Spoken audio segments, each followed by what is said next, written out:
जय Hind. VCA online classes में मैं डॉक्टर रेखा सैनी आप सभी का स्वागत करती हूँ।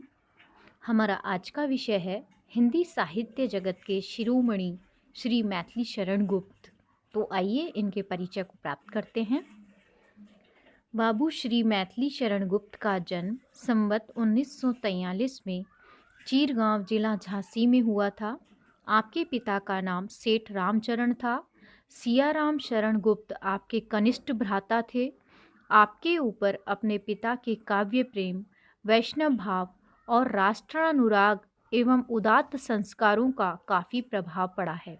आपने घर पर ही बंगाली, मराठी, संस्कृत आदि भाषाओं का सम्यक ज्ञान अर्जित किया।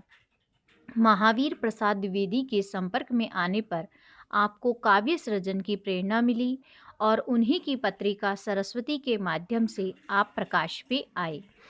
आगरा विश्वविद्यालय ने आपको डीलिट की मानद उपाधि प्रदान की थी। साकेत महाकाव्य पर आपको मंगला प्रसाद पारितोषिक प्राप्त हुआ। आपको अपनी राष्ट्रीय चेतना के कारण राष्ट्रकवि कहा जाता है। मैथिली शरण गुप्त को राष्ट्रकवि की संज्ञा भी दी गई है। ये महत्वपूर्ण है, ध्यान रखिएगा। यह पदवी महात्मा गांधी ने आपको दी थी। सन 1954 में भारत सरकार ने आपको पद्म भूषण की उपाधि से विभूषित किया था। स्वतंत्रता के बाद आप 2 बार राज्यसभा के सदस्य भी मनोनीत किए गए।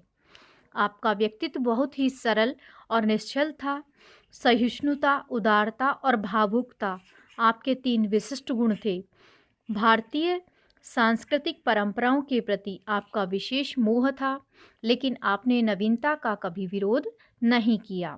आपकी रचनाएं इस प्रकार हैं। देखिए, गुप्त जी ने जो रचनाएं लिखी हैं वो ऐतिहासिकता लिए हुए हैं। इतिहास से उन्होंने पात्रों को लिया है और उन पर काव्य सृजन किया है। आइए देखते हैं। गुप्त जी की रचनाएं 2 प्रकार की हैं, मौलिक एवं संस्कृत तथा बंगला से अनुदित। अब मौलिक काव्य ग्रंथ कौन कौन से हैं?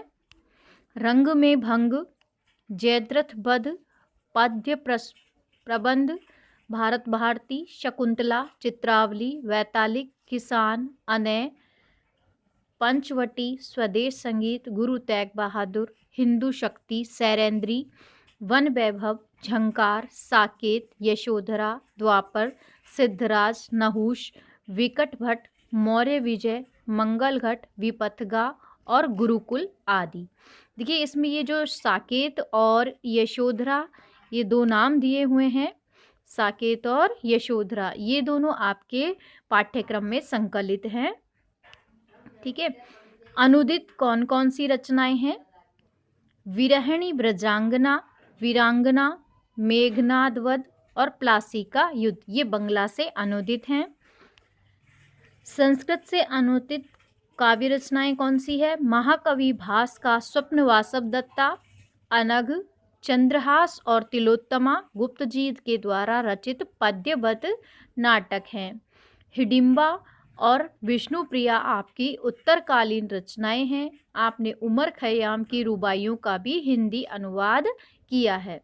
देखिए, काव्य चेतना के रूप में कि किस प्रकार से उनका जो प्रेरणा रही है काव्य की, वो क्या रही है? गुप्त जी के काव्य सृजन की मूल प्रेरणा भारतीय संस्कृति के प्रति उनकी गहन आस्था रही है। उन्होंने मानवीय मूल्यों एवं राष्ट्रीय समस्याओं को प्रभावपूर्ण वाणी दी है। आपकी कृतियों में 6 मुख्य दिशाएं दिखलाई पड़ती है। कौन कौन सी है? देखिए, राष्ट्रीय, महाभारत संबंधिनी, रामचरित संबंधिनी, सिख तथा ऐतिहासिक घटना संबंधिनी, बौद्धकालीन और पौराणिक। ये मुख्य इनकी जो धाराएं हैं, मुख्य दिशाएं हैं, इन पर इन्होंने काव्य सृजन किया है। वो मुख्य दिशाएं रही हैं।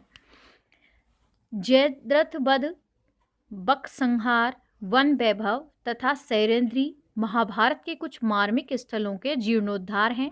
द्वापर भी श्री कृष्ण लीला के विविध पात्रों की विचार विज्ञप्ति है। पंचवटी और साकेत रामचरित्र पर आश्रित हैं। अनग, यशोधरा और कुणाल गीत बौद्ध साहित्य की विभूतियां हैं।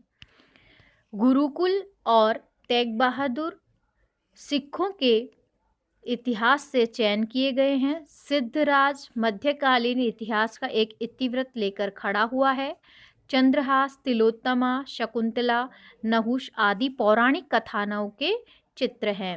इनके अतिरिक्त सामयिक प्रभाव के परिणाम स्वरूप झंकार, हिंदू आदि में फुटकर कविताएं भी प्राप्त है।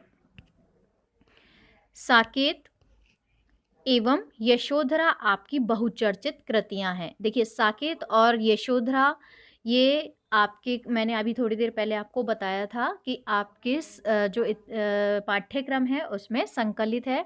तो हम मैथिली चरण गुप्त की साकेत और यशोधरा पर विस्तृत व्याख्या प्रस्तुत करेंगे। उससे पहले मैं आपको बता दूं कि साकेत में इन्होंने क्या दिखाया है। ये रामचरितमानस में जो एक पात्र है उर्मिला, उस पर लिखा गया है कि जब लक्ष्मण जी चले जाते हैं वन में, तो उर्मिला जो उनकी पत्नी है वो रह जाती है, और उसकी वेदना को उन्होंने साकेत के माध्यम से व्यक्त करने का प्रयास किया है। और यशोधरा में भी नारी के विरह को, वेदना को अभिव्यक्त किया है। इसमें भगवान बुद्ध के चले जाने पर जब यशोधरा अकेले रह जाती है तो उस समय का उनकी वेदना का यहाँ पर वर्णन किया है। और इन्हें विस्तार से हम अगले वीडियो में देखेंगे। आज के लिए इतना ही। धन्यवाद।